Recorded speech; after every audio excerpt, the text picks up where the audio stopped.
Assalamualaikum warahmatullahi wabarakatuh. Perkenalkan, kami dari Prodi S1 Pendidikan Bahasa dan Sastra Indonesia. Di sini, kami akan menjelaskan mengenai menyimak dialog. Saya, Hunaifah Humayroh. Saya, Putri Najwa Diana Manzil. Dan saya, Amanda Lailatus Saada. Halo adik-adik, bagaimana kabarnya? Alhamdulillah jika selalu baik. Sebelumnya, udah tahu belum apa sih kegiatan menyimak dialog itu? Apa itu, Kak? Pertama, yaitu mengenai pengertian menyimak dialog. Jadi, pengertian menyimak dialog adalah proses mendengarkan dan memahami percakapan dua orang atau lebih. Proses ini membutuhkan konsentrasi yang penuh dan juga fokus untuk dapat memahami isi materi dialog, baik tersirat maupun tersurat. Bahan simakan yang diperoleh dapat diambil secara langsung atau melalui rekaman. Jadi, adik-adik tahu nggak sih, apa sih pentingnya kegiatan menyimak berdialog itu? Jadi, kegiatan menyimak berdialog itu pentingnya yang pertama, yaitu untuk komunikasi efektif. Jadi, ketika kita bisa menyimak berdialog, maka akan membantu kita untuk bisa berkomunikasi dengan efektif. Yang kedua, yaitu sebagai pemecahan masalah. Misalnya saja, kalau ada masalah, kalau kita tidak bisa menyimak berdialog, maka kita tidak tahu apa masalah yang sedang kita hadapi. Yang ketiga, yaitu sebagai belajar berbahasa. Jadi, dengan mendengarkan orang berdialog, kan kita melakukan kegiatan menyimak. Itu juga sebagai bentuk pembelajaran kita belajar berbahasa. Dan yang terakhir yaitu belajar berpikir kritis. Dengan kita melakukan kegiatan menyimak berdialog, maka kita akan bisa belajar untuk lebih berpikir secara kritis. Terdapat 5 hal yang harus diperhatikan dalam menyimak dialog. Yang pertama, yakni fokus. Ketika menyimak sebuah dialog maupun video berdialog, kita harus fokus pada pembicaraan apa yang sedang diperbincangkan. Yang kedua, yakni memahami konteks. Poin kedua ini sangatlah penting dalam berdialog, karena jika kita tidak memahami konteks apa yang sedang dibicarakan, maka kita tidak akan mengerti dialog apa yang sedang didiskusikan. Yang ketiga, yakni mengidentifikasi informasi penting. Dalam berdialog, sangatlah penting untuk mendapatkan informasi apa yang sedang dibicarakan, karena fungsi utama dialog agar kita mengetahui informasi apa yang sedang diinginkan. Yang keempat, yakni tanggapi secara aktif, karena dalam berdialog sangatlah penting untuk saling berbicara secara aktif. Dan yang terakhir, yakni menganalisis nada bicara. Dalam sebuah dialog, jika kita tidak mengerti nada bicara yang sedang dibicarakan atau berbicara secara datar, maka dari itu kita tidak akan mengerti konsep apa yang sedang ada dalam dialog tersebut. Adapun beberapa contoh dalam kegiatan menyimak dialog, yaitu ada 3.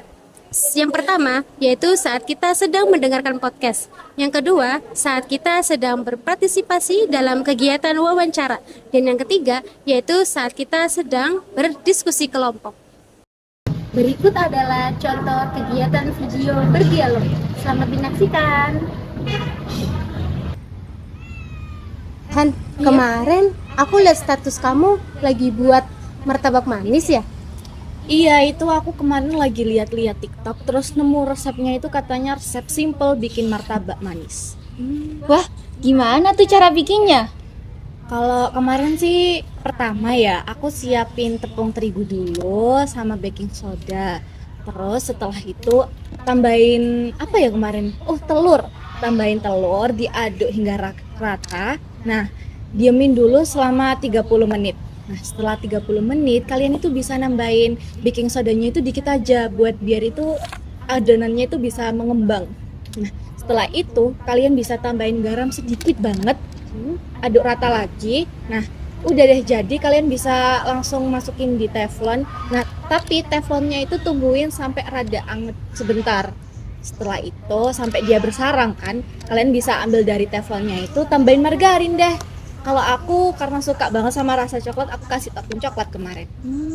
Wah, berarti gampang ya cara bikinnya. Gampang banget, banyak juga loh resep-resepnya, ada yang di Google, ada yang dari TikTok. tapi rata-rata banyak yang berhasil juga bikin. Tapi aku lihat dari mamaku masak, adonannya nggak bersarang tuh. Mungkin itu baking sodanya itu udah mati. Hah?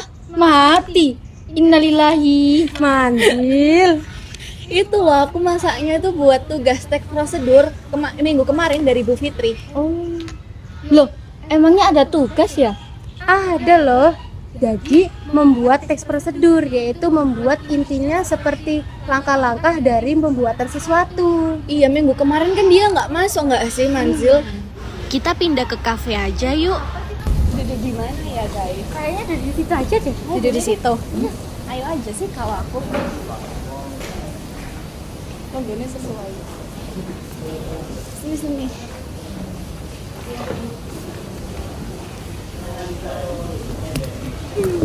Mau pesen apa? Apa ya? Ntar kita cari dari. Oke.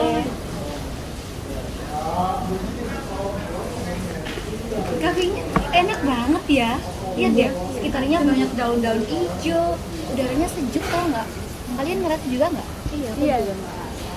Ini juga ada sawah-sawah juga loh, guys. Terus ya, tadi aku di depan sempat lihat harganya tuh lumayan terjangkau tau nggak sih guys? Wah, terus kelebihannya lagi selain ada makanan berat kayak nasi, mie, ternyata di sini tuh juga ada makan ringannya loh. Ada es krim nggak? Ada. Aku mau es krim. Ayo beli es krim. Ayo. Ya aku nitip dong satu, biar aku jagain ini. Ya. Bentar, aku ambil dompet dulu. Oh iya, Man. Kalau kamu teks prosedurnya bikin tentang apa? Sepertinya akan buat tentang es buah aja deh. Es buah. Iya. Kayaknya enak tuh ya nggak, Zil? Iya tuh, seger banget pasti. Nanti kamu jangan bikin teksnya aja. Kalau bisa bikin es buahnya bagi ke kita ya. Iya kan, Pasti aku dong. sama Hani juga mau. Oke siap, datang ke rumahku ya. Enggak, anterin aja ke kita. Oh, Ya nggak? Hitung-hitung sedekah lah. Oke siap lah. Rezeki. Terus kalau kamu, Zil? Sebenarnya aku sih bingung ya mau buat apa. Kira-kira kalian bisa kasih saran nggak? Aku enaknya buat apa? Apa ya? Oh, aku tahu. Kamu bikin es teh aja. Kan gampang banget. Es teh? Iya, es teh. Kenapa emangnya kalau es teh? Bikin teh hangat aja. Ya ampun Manda, itu kan sama aja. Bedanya itu kasih es batu sama enggak. Oh, gimana kalau es teh anget? Gimana coba konsepnya? Kan enak. Ya udah deh, kan udah ya. Iya. Bener sih, mendingan aku bikin es teh. Udah Iya. mudah, enak. Nah, banyak juga kan yang suka sama es teh. Betul. Tapi emangnya nggak terlalu singkat nanti kalau tulisnya. Ya emang kenapa? Kalau misalnya singkat, berarti kan pakai kalimat yang efektif, yang mudah dipahami dan tidak bertele-tele. Betul juga sih, tapi kan teks prosedur itu mengenai langkah-langkah pembuatan sesuatu.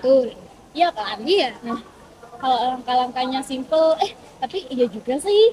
Nggak apa-apa, biar terserah yang banyak. Ya. Es teh hangat ya. Es teh hangat. Boleh es teh hangat, jadi itu habis aku kasih es batu, terus aku kasih air hangat lagi ya, biar es batunya meleleh. Betul banget. Oke deh, sip deh, makasih ya Man, Han. Iya, sama-sama. Ngomong-ngomong, kita kan pindah ke kafe nih ya. Iya. Masih hujan nih. Iya nih, mana sekarang udah jam 2:30. Wah, apa kita pulangnya aja pakai jas hujan? Tapi kan hujannya hujan masih angin. deras, nggak berani, takut. Hujan masih air dan kamu masih milik orang lain. Aduh. Tapi susah nih kalau Mbak Hani pakai ke galau kayak gini. Iya. Mendukung ya suasananya. Iya lagi. Daripada kita galau-galau nih guys, mendingan kita bahas aja nih. Kalau kita udah bikin teks prosedur, udah bikin hasilnya juga, kira-kira materi selanjutnya apa? Apa ya selanjutnya? Pasti tentang pengertiannya dulu dong. Kan katanya kemarin udah dijelasin, terus kita suruh praktek. Masa balik lagi ke pengertian sih? Apa ya? Kita bikin itu aja mengenai langkah-langkahnya. Terus kan minggu depan udah dikumpulin. Oh iya. Kalau udah dikumpul, terus kira-kira kita ngapain ya? Apa mungkin hasil dari teks prosedur, kan tadi kan misal aku buat es teh, kamu martabak, kamu es buah, kira-kira itu hasil dari Teksnya? bahannya itu tadi kan udah berubah barang, kira-kira dibawa nggak ya ke sekolah? Kayaknya enggak apa ya? Iya apa enggak ya? Kalau aku sih pengennya iya ya, kan lumayan nanti bisa makan-makan sama minum Kalau aku enggak ya, karena gratis. aku malas bikinnya. Dasar Rani mah, kamu juga ih. Kan teh Kenapa kalau teh hangat? Apa sih habis kalau kamu minta es tehku? Iya. Jamin kalian pasti bakal suka semua. Bagaimana adik-adik setelah menyimak dialog tersebut? Apakah adik-adik sudah paham? Apa? Sudah paham?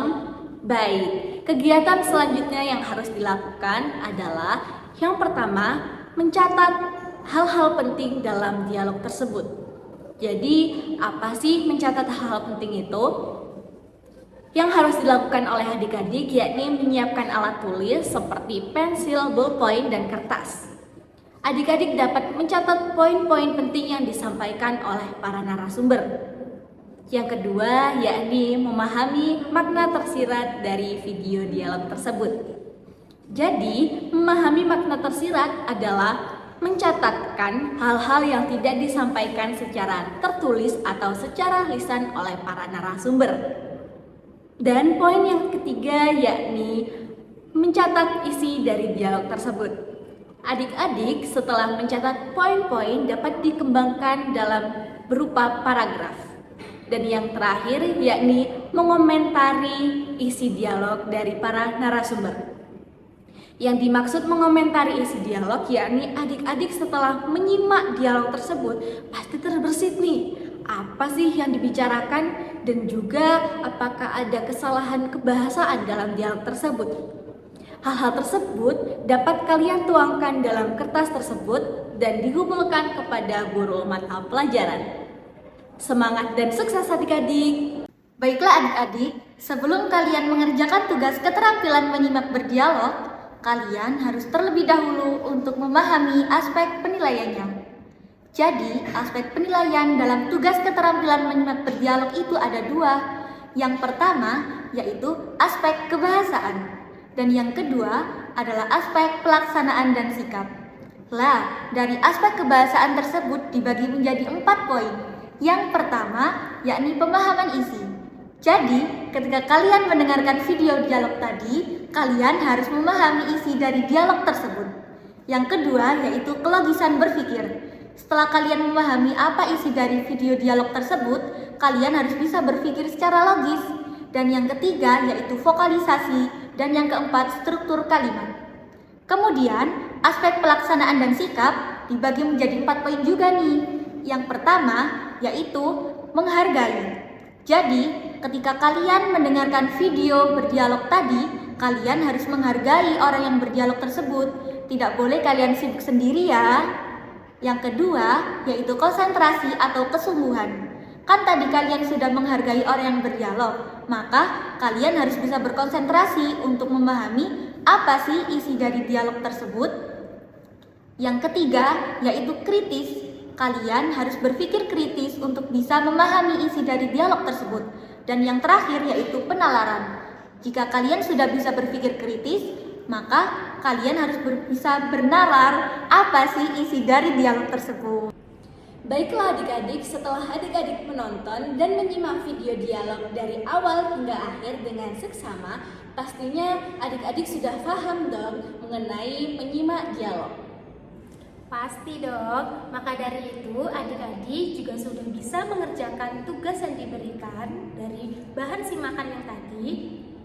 Oleh karena itu, selamat mengerjakan, tetap semangat dan selalu ceria.